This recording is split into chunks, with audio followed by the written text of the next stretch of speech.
안녕하세요. 경찰대학 치안정책연구소 자율주행연구센터에서 자율주행 교통사고 관련 연구를 하고 있는 조민재 연구관입니다. 반갑습니다. 금일은 스마트카 기술로 급변하고 있는 현 시대에 스마트카 안전위협에 대하여 차량 데이터 해석을 통한 스마트카 교통사고 분석 방향 및 동향이라는 주제로 여러분들께 잠깐 강의를 드릴 예정입니다. 참여해주신 모든 분들께 이 자리를 빌어 감사 인사 올립니다. 아울러 좋은 강연 기회를 준비해주신 한국정보산업연합회와 스마트카 미래포럼에도 감사드립니다. 이번 시간은 자율주행 교통사고 관련된 내용을 조금은 얇고 조금은 넓게 많이 훑어보는 시간이 될 것 같습니다. 본격적으로 강의를 시작하기에 앞서 제 소개를 잠깐만 드리도록 하겠습니다. 참여해 주시는 분들께서 쟤는 뭐지? 라고 생각할까봐 소개를 조금 자세히 담았습니다. 저는 현재 경찰청 유일의 연구기관인 치안정책연구소에서 자율주행 연구센터에 소속되어 있고 원래 경찰청에서 교통사고를 실제로 분석하던 교통사고 분석관이었습니다. 현재는 자율주행 교통사고 및 안전위협에 대한 연구를 꾸준히 진행하고 있으며 자율주행 국가표준위원회 등의 자율주행 교통사고 관련으로 참여하고 있습니다. 다시 한번 영상으로나마 만나뵙게 되어 반갑다는 인사 올립니다. 금일 말씀드린 내용을 총 3개의 파트로 현재 교통사고 분석 관련 내용부터 미래 자율주행 시대 교통사고 해석 이슈까지 살펴볼 예정입니다. 첫 번째 파트는 현재 발생하고 있는 교통사고 분석에 대하여, 그리고 두 번째 파트는 상용화되어 판매되고 있는 자율주행 차량과 기술, 그리고 이의 오용으로 인하여 발생하는 안전위협에 대하여 알아볼 예정입니다. 또한 마지막 세 번째 파트에서는 앞으로 발생할 자율주행 교통사고의 다양한 원인과 이에 대한 대비책으로 자율주행 기록장치 관련 내용에 대하여 살펴보도록 하겠습니다. 먼저 말씀드릴 내용은 교통사고 관련 내용입니다. 교통사고. 매번 뉴스나 신문기사에서 많이 접하시죠? 직접 접해보지 않고는 교통사고의 위험성에 대하여 실감하기는 쉽지 않습니다. 저도 교통사고를 직접 내보거나 피해자가 되어보지는 솔직히 않았는데요. 교통사고를 분석하면서 많은 가해자분들 또 피해자분들을 통하여 교통사고 발생 후 후속 과정이 쉽지 않다는 것을 경험적으로 알게 되었습니다. 혹시 교통사고의 당사자가 되어보셨습니까? 교통사고의 피해자이든 교통사고를 발생시킨 가해자이든 포험 처리 및 경찰의 접수, 교통사고의 조사, 분석, 그리고 가해자, 피해자가 합의하는 과정이 많이 복잡하고 어렵습니다. 교통사고 당사자가 되지 않는 게 답이겠죠? 교통사고의 당사자가 되어 보신 분들은 작은 접촉사고만 발생하여도 그 후속 처리가 쉽지 않다는 것을 알고 계실 겁니다. 오늘은 그 교통사고에 대하여 먼저 말씀을 나누려고 합니다. 그동안 경찰의 교통사고 처리 프로세스는 당사자와 목격자의 진술에 의존하였습니다. 진술 외에 다른 증거물이 없는 교통사고는 이에 대한 판단이 굉장히 어렵습니다. 특히 발생 후 늦게 접수된 사건들은 더욱 판단이 어렵겠죠. 사람의 기억은 왜곡되기 마련이고 이에 따라 진술도 다양하게 변화되기 마련입니다. 진술 외에 가장 큰 증거물은 역시 영상 데이터입니다. 블랙박스와 CCTV 등과 같은 생생한 현장을 녹화한 영상만큼 중요한 증거물은 없을 겁니다. 다만 블랙박스 등은 녹화 안전성이 확보되지 않는 경우, 즉 꺼지거나 사고 충격으로 녹화된 영상이 삭제되는 경우가 왕왕 있습니다.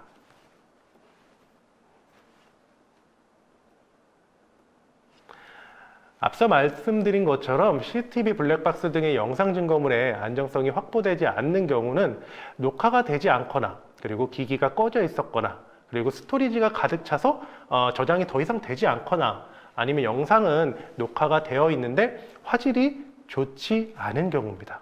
또는 진술이 엇갈리거나 목격자가 없거나, 아니면 영상 증거물이 존재하지 않는 교통사고 사건들을 풀어내기 위하여 교통사고 수사는 다음과 같은 분석 기법들을 활용합니다. 크게 차량 데이터 해석, 그리고 영상 데이터 해석, 그리고 시뮬레이션 해석 등 해석 기법입니다. 이를 경찰청에서는 교통사고 과학 분석이라고 칭하고 있습니다. 교통사고는 차량을 매개차로 발생하는 일련의 사건들입니다. 그만큼 차량 내에서 발생하는 데이터는 교통사고의 중요한 증거물이 됩니다. 현재 경찰의 교통사고 수사에서 사용하는 차량 데이터는 차량 데이터 관련 장치는 사고 기록 장치 EDR과 운행 기록 장치 DTG입니다. 사고 기록 장치, 즉 EDR은 차량의 에어백 컨트롤 유닛, 즉 ACU에 내장되어 있는 노 플래시 메모리 형태의 저장 장치입니다. 플래시 메모리의 특징은 기록이 되고 다른 데이터가 기록이 되면 그 이전 데이터가 덮어쓰게 되어 그 이전 데이터가 삭제되는 거죠.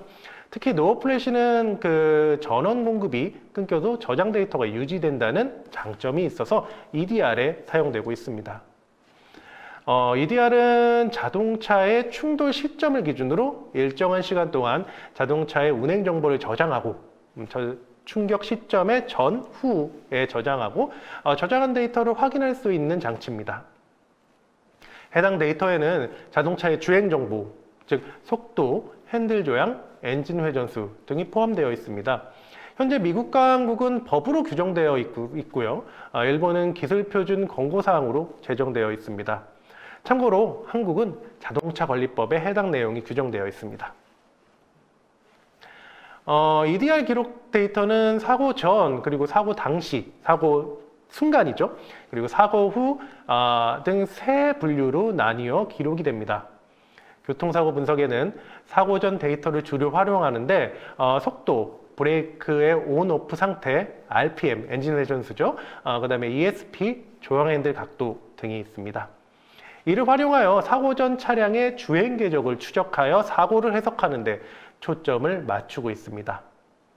데이터 저장 간격은 보통 0.5초 단위로 저장이 되는데 일부 차종의 경우 0.1초 단위 데이터를 기록하는 차종도 있습니다. 일부 해외 차종들이 그렇죠.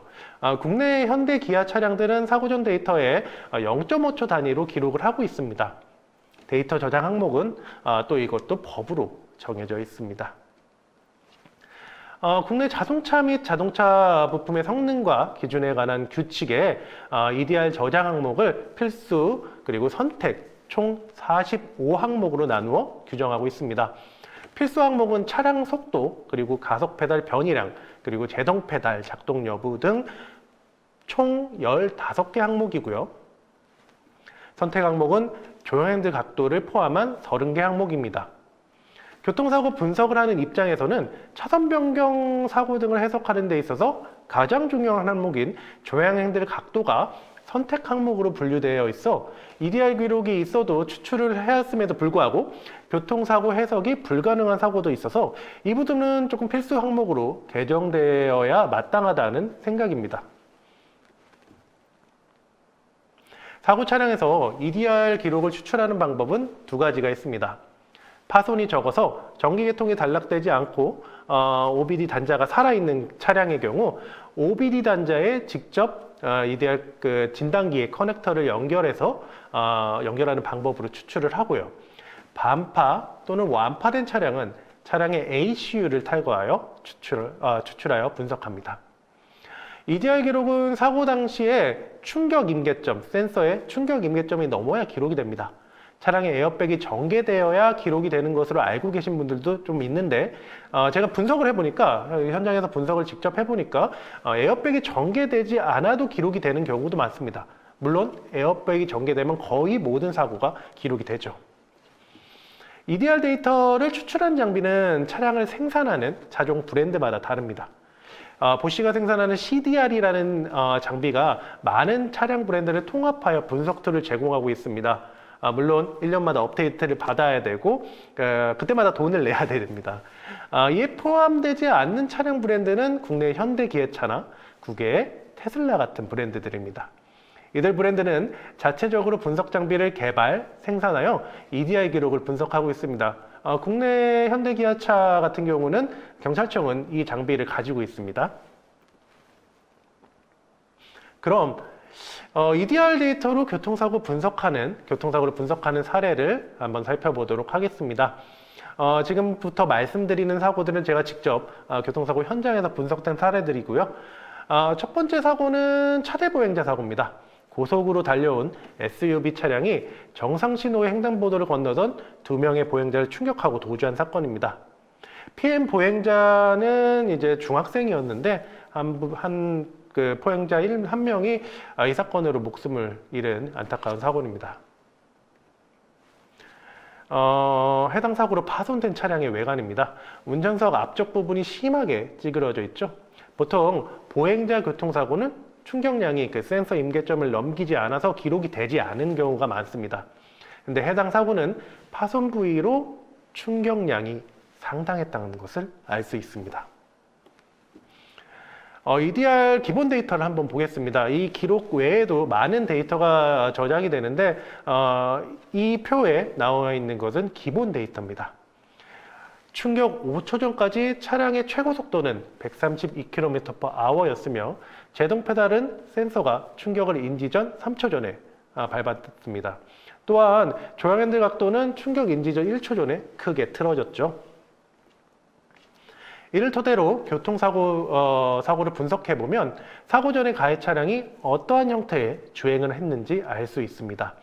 차량의 움직임을 조금 잘 보여드리기 위하여 블랙박스 영상이 남아있는 그 사건을 가져왔지만 차량 데이터 분석은 영상 증거물이 남아있지 않는 사건에 더욱 유용하게 쓰일 수 있습니다. 이를 토대로 시뮬레이션한 해당 사고입니다. 현장 측량을 통하여 차량의 위치를 선정해서 EDR 데이터를 기반으로 차량의 주행 궤적을 한번 재현해 봤습니다. 여기 앞에 보행자 한번 보이시죠? 보행자는 이제 어른 더미를 썼습니다.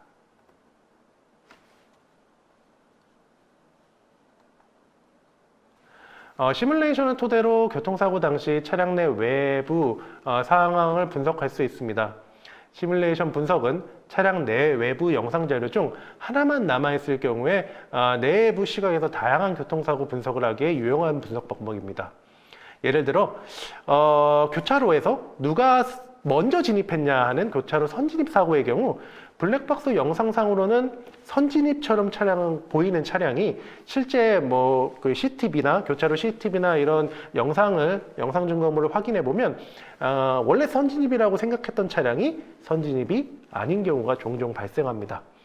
블랙박스의 화각의 왜곡 때문이죠. 시뮬레이션 분석은 이러한 교통사고에 대한 해석을 조금 더 유용하게 가능하게 해줍니다.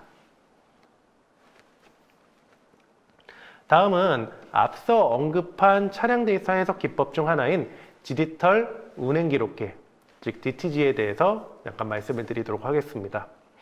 DTG는 현행 교통안전법상 1톤 이하의 화물 차량은 면제 대상이므로 1톤 이하 화물 차량을 제외한 모든 사업용 차량이 장착 의무 대상입니다. 사업용 차량은 도로를 지나다 보면 이제 노란색 번호판을 달고 있는 차량들이 모두 사업용 차량으로 분류되는데요. EDR처럼 충격 시점은 감지하지 않습니다. 그리고 GPS 좌표를 기록하는 것이 특징입니다. DTG는 EDR과 같이 추출 장비가 그 커넥터가 있는 진단기가 따로 필요한 것은 아닙니다. 그 기기 자체에 SD카드나 USB를 꼽는 그 포트가 있는데요. SD카드나 USB만 있으면 해당 기기에서 바로 추출이 가능합니다. DTG는 교통안전법에 의하여 기록 항목이 규정되어 있는데 EDR과 다른 점은 충격을 인지하지 않는다는 점, 그리고 조향 핸들 각도가 기록되지 않고 GPS 좌표가 기록되어서 차량의 행정을 파악하는 데 유용하다는 점입니다. 그럼 DTG를 통하여 해석한 교통사고 사례를 하나 살펴보도록 하겠습니다. 해당 사고는 서해안고속도로에서 발생한 사고로 제가 분석한 사고 중에는 가장 관련된 차량이 많은 사고, 즉 중이 많은 사고죠. 몇 중 사고라고 하잖아요. 빙판길로 변한 고속도로에서 속도를 줄이지 못한 화물 차량이 빙판길에 가로로 세워져 있던 승용차를 충격한 사건입니다. 이 사고로 피해 차량 운전자는 목숨을 잃었습니다. 사고는 빙판길에 제대로 제동하지 못한 차량으로 인해 1차 교통사고가 발생하였고 이로 인해서 연이어 교통사고가 발생한 대형 교통사고입니다. 빙판길은 그 최고 제한 속도의 50% 감속이 원칙입니다. 차량이 제동할 수 있는 것처럼 보여도 가장 무서운 노면 상태가 바로 빙판길이죠. 눈이 오지 않더라도 기온이 영하 이하로 떨어지면 약간의 강수량을 가지고도 노면이 얼어 보입니다. 흔히 블랙 아이스라고 불리우죠. 이 현상은 빙판길보다 더욱 위험합니다. 어쨌건 빙판길은 제가 생각할 때 가장 위험한 노면 상태입니다. DTG는 충격 인지를 하지 않아서 데이터 기록상으로는 사고 당시를 특정하지 못합니다. 이게 하나의 단점이죠. 따라서 하루 혹은 해당 범위를 모두 추출해서 사고 당시를 분석하는 방법을 사용합니다.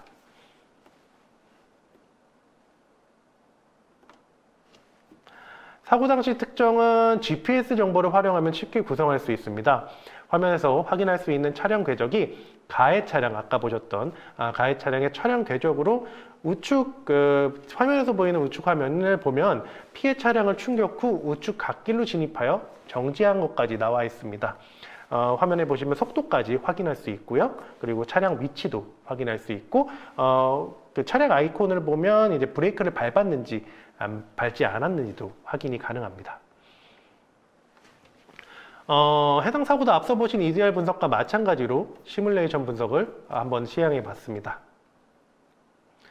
시뮬레이션 분석은 차량 내 내부나 외부 시각에서 다양한 교통사고 분석을 하기에 유용한 분석 방법입니다. 차량 내부에서 보이는 게 외부에서는 좀 달리 보일 수 있기 때문에 시뮬레이션 분석을 자주 활용하는 편입니다.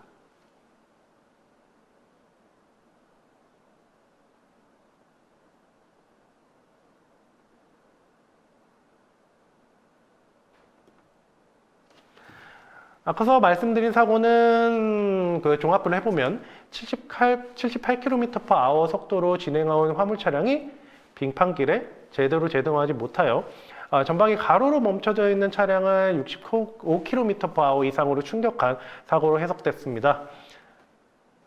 앞서 말씀드린 사례대로 현재 차량 데이터를 해석하여 교통사고를 분석하는 방법은 사고기록 장치 EDR 그리고 운행기록계 DTG 두 가지가 있습니다. 다만 양 분석 방법 모두 몇 가지 단점이 있습니다. EDR의 경우 기록 데이터가 사고 전 후 단 몇 초밖에 기록이 되지 않고 사고 지점과 절대 시간을 특정할 수 없다는 단점이 있습니다. DTG의 경우는 핸들 조향 각도가 정확히 기록되지 않고 기록되는 GPS 지도 지점 오차가 있어가지고 5에서 한 10m 정도 지점이 좀 차이가 납니다. 그래서 차선 변경 사고 등에 디테일하게 활용하기가 조금 어렵습니다. 또한 사고 인지 데이터가 없어서 DTG 데이터 하나만으로는 정확한 사고 시간을 측정하기가 쉽지가 않습니다. 향후 자율주행 시대에는 이를 보완할 방법이 필요한 상황입니다.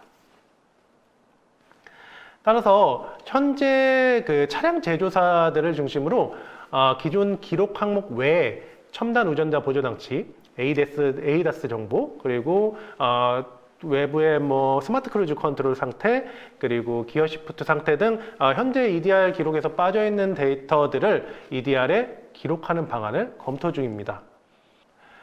그리고 자동차 안전 관련 국제 규정을 논의 중인 UNEC WP29에서는 기존 니자의 CFR 563을 기준으로 폴백 레이디 루저 항목 등 첨단 운전자 보조장치 관련 추가 항목을 EDR에 기록에 포함하는 방안을 심도 있게 논의하고 있습니다. 여러 가지 신규 데이터가 EDR의 추가 항목으로 제한되어 있습니다. 앞서 말씀드린 대로 자율주행 관련 기술은 아직 첨단 운전자 보조장치, 즉 레벨로 따지면 자율주행 레벨 2 정도지만 EDR 기록 장치의 기록 항목이 추가로 논의될 만큼 빠르게 발전하고 있습니다. 여러 연구에서는 현재 인간의 과실로 인한 교통사고가 전체 발생한 교통사고의 90% 이상이라는 근거로 자율주행 기술 도입의 장밋빛 미래를 예측하고 있습니다. 자율주행 기술의 도입이 그만큼 현재 발생하고 있는 교통사고를 많은 양 줄일 것이라는 예측입니다.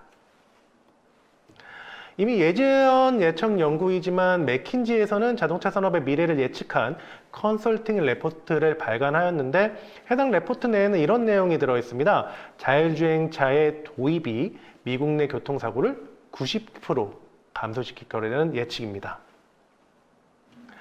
완전하지 않은 자율주행 기술이라도 조기 도입이 교통사상자를 크게 줄일 수 있을 것이라는 미국의 저명한 연구소죠. 랜드 연구소의 연구 결과도 있었습니다. 우리나라 정부 관계부처는 합동으로 미래자동차 산업발전 전략을 통하여 2030 미래차 경쟁력 1등 국가로의 도약을 목표로 내걸었으며 이를 토대로 기존 2030년이었던 레벨4 이상의 완전 자율주행차 상용화 시기를 2027년으로 3년 앞당긴다고 지난 2019년 10월에 발표했습니다. 또한 올해 정식으로 발주됐죠. 자율주행 기술 개발 혁신 사업이라는 레벨4 이상의 자율주행 기술의 상용화를 위하여 총 1조 이상의 국가 R&D 비용을 들여 완전 자율주행을 위한 제반 기술의 개발을 시작하였습니다. 이 사업은 저도 참여한 사업인데요. 기획 단계에서 참여를 했고 올해 발주를 해서 향후 7년 동안 자율주행 제반 기술을 개발하는 사업입니다. 자율주행 기술 개발 혁신 사업은 산업부, 그리고 과기부, 국토부, 경찰청 등 4개 부처의 연합의 다부처 R&D로 자율주행 기술 개발의 중요성을 증명하는 국가 R&D 사업이라고 할 수 있습니다. 또한 한 발 앞서 국토교통부에서는 지난해 세계 최초로 레벨3 자율주행 차량에 대한 안전기준을 제정했죠. 아직 판매된 차량은 제가 알고 있기로는 없지만 현재 시점에서 레벨3 자율주행 차량을 생산하고 이를 인가를 받으면 판매를 할 수 있다는 안전기준입니다. 참고로 전 세계적으로 통용되고 있는 자율주행 표준은 SA J3016과 앞서 말씀드린 국토부의 자율주행 안전기준은 조금 차이가 있습니다. 가장 큰 차이 하나만 참고로 말씀드리면 레벨의 명칭 차이인데요. SAE에서는 Conditional Driving Automation인 레벨 3가 국토교통부 안전기준에서는 부분 자율주행이라는 명칭으로, 그리고 SAE에서는 High Driving Automation인 레벨 4가 국토교통부 안전기준에서는 조건부 완전 자율주행으로 칭하고 있어 원 명칭과는 조금 차이가 있습니다. 직관적인 해석이 조금은 SA J3016과 국토교통부 안전기준과는 조금 차이가 있죠. 그래서 국가기술표준원에서는 현재 자율주행 국가 레벨 표준 워킹그룹을 운영하고 있고 해당 워킹그룹에 저도 참여 중인데요. 자율주행 레벨 국가표준은 SA J3016의 부합화 기준으로 진행되고 있습니다. 그렇다면 현재 자율주행 기술은 어디까지 와 있을까요? 현재 판매되고 있고 보통 자율주행 기능이라고 광고하고 있는 차량들은 대부분 아까 말씀드린 것처럼 자율주행 레벨로 따지면 레벨 2, 즉 고도 운전자 지원 기능이 탑재되고 있는 차량입니다. 테슬라의 오토파일럿, 그리고 FSD, 현대자동차의 HDA 등이 그 기능들이죠. 대표적인 차량 브랜드인 테슬라를 살펴보겠습니다. 테슬라 홈페이지에서 제가 어제 급하게 가져왔는데 홈페이지에서는 오토파일럿을 운전의 미래라고 소개하고 있습니다. 오토파일럿보다 상위 옵션인 FSD, 풀 셀프 드라이빙은 미국에서 이미 구독 서비스로 시작을 하고 이제 판매가 되고 있죠. 구독 서비스 판매가 되고 있죠. 이름만 들어보면 자율주행을 지칭하는 것 같지만 규정상 그리고 기능상 앞서 말씀드린 대로 레벨 2 운전자 보조 기능에 해당됩니다. 대표적인 예로 20년 7월 독일 연방법원은 테슬라 기능 명칭인 오토파일럿을 과잉 광고라 판결해서 이제부터 쓰지 말라라는 판결을 내린 바 있습니다. 테슬라의 유저 매뉴얼에 경고 메시지가 있는 거를 제가 몇 개 가져왔는데요. 테슬라 유저 매뉴얼에는 오토파일럿에 대한 다양한 경고를 하고 있습니다. 오토파일럿을 사용하면서 어떻게 하지 말라라는 유저 매뉴얼의 경고죠. 이는 테슬라의 기능들이 아직 운전자의 능동적 감독 없이는 위험한 기능들이라는 반증입니다. 현대도 앞서 말씀드린 기능들의 오용으로 인한 교통사고가 발생하고 있습니다. 그럼 기능 오용으로 인한 관련 사례들 몇 가지만 살펴보도록 하겠습니다. 17년에는 라스베가스에서 후진하던 트레일러를 자율주행 셔틀이 인지하지 못하여 충격한 사고가 있었습니다. 앞에 트레일러 때문에 자율주행 셔틀이 멈춰 섰는데 후진을 하면 자율주행 셔틀도 후진을 하거나 아니면 클락션을 울려서 경고 신호를 보내야 되는데 그런 주행이 없어서 충격한 사례가 있었고요.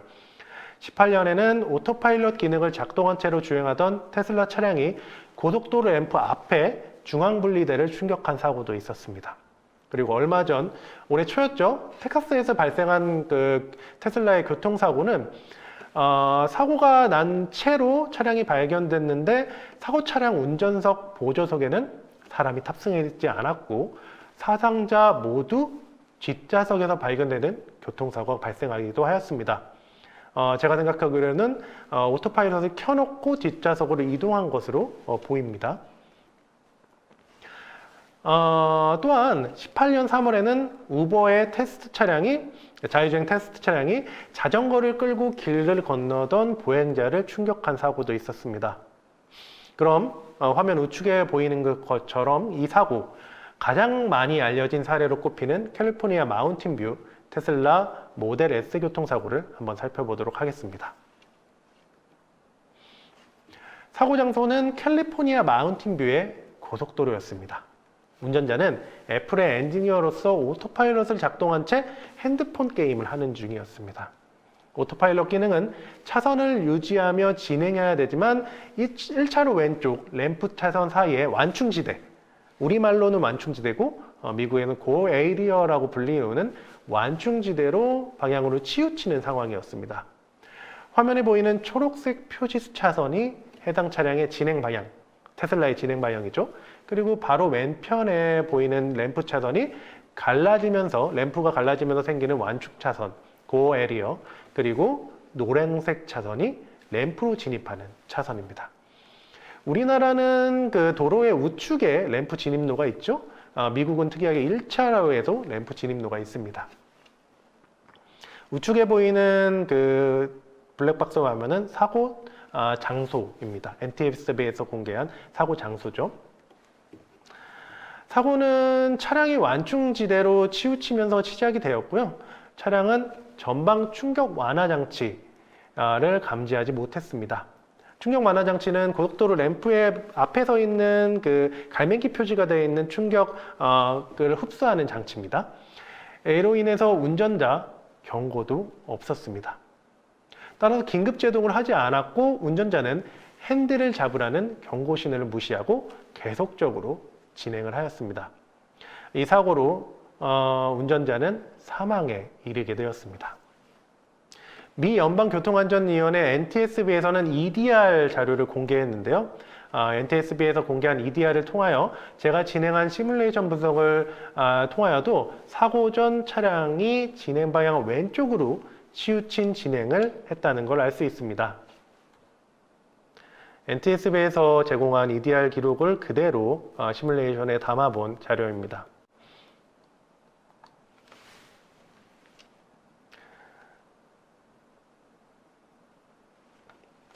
램프 진입로 충격 완화 장치를 충격한 차량은 뒤에서 진행한 차량 2대를 충격하였으면서 이로 인하여 차량의 배터리가 폭발하였습니다. 운전자가 오토파일럿 기능을 사용하며 운전대를 잡으라는 차량의 경고 신호를 무시한 것이 근본적인 교통사고의 이유지만 오토파일럿 기능을 사용하지 않았다면 사고는 발생하지 않을 수도 있었을 것 같습니다. 또한 지난달에는 좌회전 중이던 테슬라 최신 모델인 2021년식 테슬라 모델 Y가 옆 차선의 차량을 충격한 사고가 발생하였습니다. 운전자는 차량에서 발생한 경고 신호로 차량을 운전하려고 했으나 운전에 개입하려고 했으나 차가 말을 듣지 않았다고 진술한 바 있습니다. 자율주행 실험 차량인 웨이모나 이런 업체들이 말하는 걸 들어봐도 가장 어려운 주행이 좌회전 주행이라고 합니다. 해당 사고는 운전자 진술이 사실이라는 가정하에 좌회전 문제뿐 아니라 제어권 전환 문제도 이슈가 될 것 같습니다. 앞서 말씀드린 원인 외에도 자율주행 시대 교통사고는 다양한 원인으로 발생할 것으로 예상되고 있습니다. 차량이 스마트해지는 것과 동시에 인프라나 서비스, 사이버 보안 등 많은 이슈가 동시에 발생할 것으로 예상되기 때문입니다. 미래 자율주행 시대에는 다양한 안전 위협이 발생할 가능성이 있습니다. 차량 자체의 인지 관련 문제부터 시작해서 차량 통신, 인프라 통신, 그리고 해킹, 그리고 정밀맨 문제 등 기술이 첨단으로 발달한 만큼 교통사고가 발생할 수 있는 원인은 현재보다 다양해질 전망입니다. 이거는 제가 한번 그려본 자율주행 시대 안전 위협의 구조도인데요. 이 지금 제가 말씀드린 내용 이외에도 많은 안전 위협이 상존해 있습니다. 또한 교통사고가 다양한 원인으로 발생할 것으로 예상되는 만큼 현재와 비교하면 교통사고의 사고 원인도 그리고 다양할 것이고, 사고 원인이 다양해지면 이를 통하여 가해자로 지목되는 객체 또한 다양해질 전망입니다. 지금 현재 교통사고는 이제 운전자가 가해자, 피해자로만 나눠져 있죠. 근데 지금 화면에 보이시는 것처럼 제조사, 그리고 이 자율주행 시스템을 설계한 시스템 설계자, 그리고 그 자율주행 통신을 하는 통신업자, 아니면 오퍼레이터가 가해자가 될 수도 있습니다. 이는 여러 논의가 지금 진행되고 있고, 사고 책임을 누가 질 것이냐, 이것은 자율주행이 기술이 세상에 나오면서부터 논쟁이 되는 부분입니다. 자율주행 시대는 주행 데이터는 현재 데이터로 기록되는 데이터보다 더욱 방대할 것으로 예상됩니다. 따라서 자율주행 시대 데이터 기록 장치는 방대한 데이터 양을 저장할 수 있는 좀 거대한 기록 장치여야 될 것 같습니다. 이와 같이 자율주행 교통사고는 많은 원인으로 발생할 수가 있고, 이에 대한 연구도 활발히 진행되고 있습니다.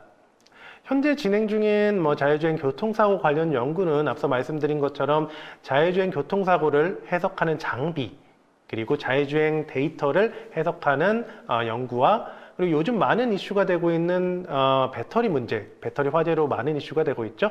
그리고 무선 업데이트랑 무선 연결 때문에 사이버 보안 문제도 많은 연구가 되고 있습니다. 자율주행 시대의 새로운 사고 원인으로 주목받고 있는 게 앞서 말씀드린 것처럼 사이버 보안 문제, 사이버 보안 분야입니다. 이미 여러 자동차 제조사들이 OTA 등으로 소프트웨어를 무선으로 업데이트를 하고 있습니다. 그래서 지금 화면에 보이시는 것처럼 이에 대한 보안 위협이 빠르게 대두되고 있는 상황입니다. 대표적인 사례로 중국의 텐센스 보안 연구소의 사례를 말씀을 잠깐 드리도록 하겠습니다. 텐센스 보안 연구소는 원격지에서 차량 네트워크로 침입하여 주행 중인 차량의 브레이크 작동 등을 하는 사이버 공격을 성공했으며, 이를 국제 보안 컨퍼런스에서 발표하기도 하였는데요. 실제 상황이었다면 악의적인 사고로 이어질 수가 있는 사례입니다. 테슬라 측에서는 이 보안 위협을 바로 수정을 했다고 합니다. 벨기에 르벤 카톨릭 대학의 사례는 스마트 키를 이용해서 스마트 키에 있는 펌웨어를 덮어쓰는 방법으로 자동차 권한을 획득한 사례입니다. 구형 ECU와 그리고 스마트 키, 이 두 가지만 가지고 해킹을 해서 자동차 권한을 획득했는데요. 자동차 탈취로 이어질 가능성이 있습니다. 또한 사이버 보안만큼 이슈가 되는 사항은 역시 배터리 문제입니다. 요즘 화재 사건으로 많은 이슈가 되고 있죠. 이미 여러 번의 뉴스로 전기차 배터리 화재 사건을 접해보신 적이 있으실 겁니다. 자율주행 차량이 전기차 기반으로 개발되고 있는 만큼 현재 배터리 모니터링 시스템에 배터리 상태를 기록하여 저장하는 기록 저장 장치, 아까 말씀드린 EDR처럼 기록 저장 장치를 추가하거나, 아니면 자율주행 기록 장치, 향후 개발된 자율주행 기록 장치에 배터리 상태 관련 항목을 추가하는 방향이 꾸준히 의견으로 제기되고 있습니다. 배터리 등 전기차의 차량 충전 프로세스는 계속적으로 사고 예상 원인으로 지목되고 수면 위로 올라오고 있습니다. 그만큼 현재는 충전소 및 이 충전 프로세스에 대한 보안 문제에 대해서 조금은 신경을 덜 쓰고 있기 때문입니다. 특히 충전 시에 그 커넥티드 되는 부분, 전기차와 연결되는 부분에 있어 보안 문제 이슈가 수면 위로 떠오르고 있습니다. 아직까지는 전기차 충전기의 사이버 보안 문제로 일어난 사고는 없다고 알고 있습니다. 근데 앞으로 가장 보안이 취약한 지점으로 지적되고 있습니다. 또한 배터리 상태에 대한 모니터링도 충전 시에 할 수 있도록 규정을 마련하고 자신의 차량에 데이터 공개를 동의한 소유자에는 보험 혜택을 주던가 충전의 혜택을 주는 방향도 의견으로 제시되고 있습니다. 앞서 저희가 훑어본 것과 같이 자율주행 시대의 교통사고는 다양한 원인으로 발생할 것으로 예상됩니다. 따라서 현재의 차량 데이터 기록 장치보다 더욱 고도화된 기록 장치가 요구되고 있습니다. 이는 현재 많은 논의가 되고 있는 DSSAD, 데이터 스토리지 시스템 for Automated Driving이라고 하는 자율주행 기록 장치입니다. 저는 이제 자율주행 시대에는 지금 차량에서 발생하고 있는 모든 데이터는 기록이 되어야 된다고 주장하는 사람 중에 한 명입니다. 자율주행 기록 장치는 자율주행 차량에 직접 장착될 기록 장치 또는 클라우드로 논의되고 있습니다. 현재 EDR보다 더욱 많은 데이터를 저장할 것이 요구되고 있고요. 생칭 데이터나 아니면 음성 그리고 서라운드 정보 이런 데이터까지 저장될 것으로 예상하고 있습니다.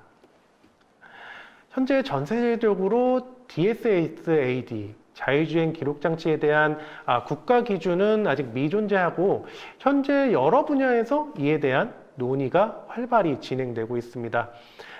논의 항목은 DSSA 기록상 사고의 정의나 데이터 저장에 필요한 메모리의 정의, 그리고 저장 장소의 정의, 그리고 메모리 등 파손 시의 데이터 전환 확보 방안 등 여러 가지 방향이 논의가 되고 있습니다. 대표적인 국가 기준은 UNEC WP29에서 논의하고 있죠. 이미 1차에서 12차까지 국제적인 논의를 마친 상황입니다.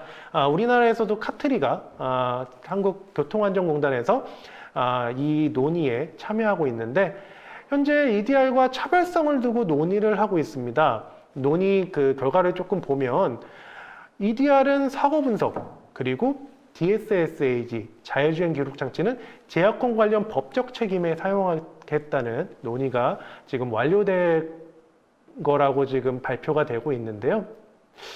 현장에서 교통사고를 직접 분석을 하는 입장에서는 교통사고의 조사 분석 결과 토대로 사고의 책임을 규명하는 어떤 프로세스가 진행이 되는데 현재 교통사고 조사 분석 프로세스에서는 이 논의는 조금은 이해가 되지 않는 부분입니다.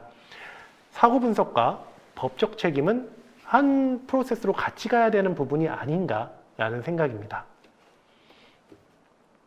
현재 DSSAD에 대한 국외 규정으로는 UNEC에서 작년에 발표된 60km/h 이하의 속도에서의 안전 기준이 있으며 국내에는 국토교통부 자동차 및 자동차 부품의 성능과 기준에 관한 규칙이 있습니다. 잠깐 살펴보면요. UNEC 기록 항목 규정은 시스템 활성화, 제어권 전환, 그러니까 운전자와 차량의 제어권 전환 등에 초점을 맞추고 있고 국토교통부 규정도 이에 별반 다르지 않습니다. 개인적으로는 이제 실도로에 자율주행 차량, 레벨 3든 레벨 4든 자율주행 차량이 나오고 사고가 발생하거나 안전 위협이 발생이 되면 지금 규정된 항목들은 조금 더 세부적으로 변경될 것 같습니다. 지금 논의가 계속적으로 이루어지는 걸로 알고 있습니다. 이에 따라 정부에서는 앞서 설명드린 자율주행 기술 개발 혁신 사업을 통하여 자율주행 기록 장치 관련 기술을 준비 중에 있습니다.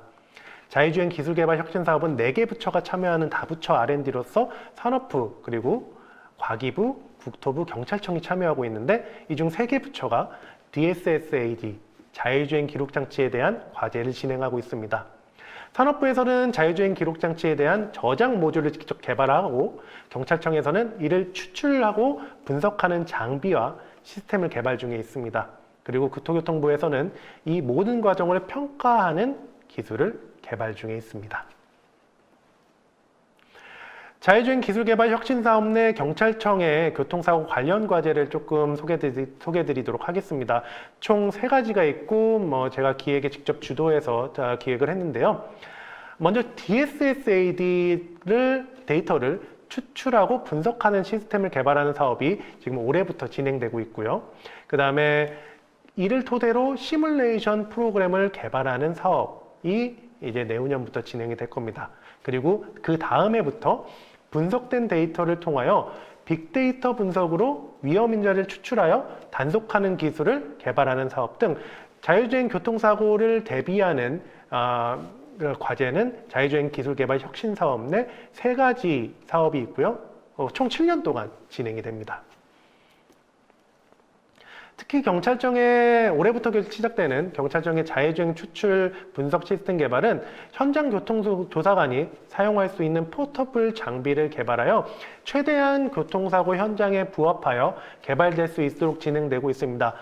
법적 책임과 그리고 현장 교통조사관의 원활한 업무를 위해서 매뉴얼과 법 개정안을 동시에 진행하는 좀 특이한 R&D라고 할 수 있습니다.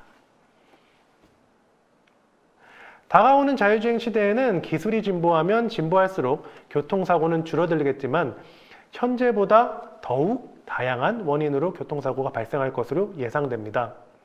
오히려 교통사고 조사 분석 환경은 지금보다 더욱 복잡한 환경이 될 수도 있습니다.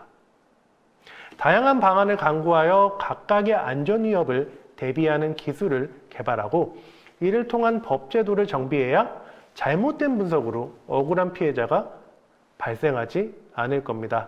화면에 보이시는 것처럼 교통사고 조사 분석은 현재처럼 이제 교통사고에만 오리엔트 되어 있는 것이 아니라 단속과 그리고 분석, 그리고 사이버, 그리고 법정책까지 모두 아울릴 수 있는 좀 광범위한 활동으로 좀 영역이 확대될 것으로 예상됩니다. 앞으로 모빌리티 전문가분들의 자율주행 교통사고 그리고 교통사고 분야에 대한 많은 관심 부탁드립니다. 강의 어떠셨는지 모르겠습니다. 최대한 많은 정보를 조금 브로드하게 제공해 드리려고 노력을 했습니다. 또 다음 기회에 좋은 기회에 다시 한번 뵈었으면 좋겠습니다. 지루한 강의 끝까지 경청해 주셔서 정말 감사드립니다. 정말 감사드립니다. 고맙습니다.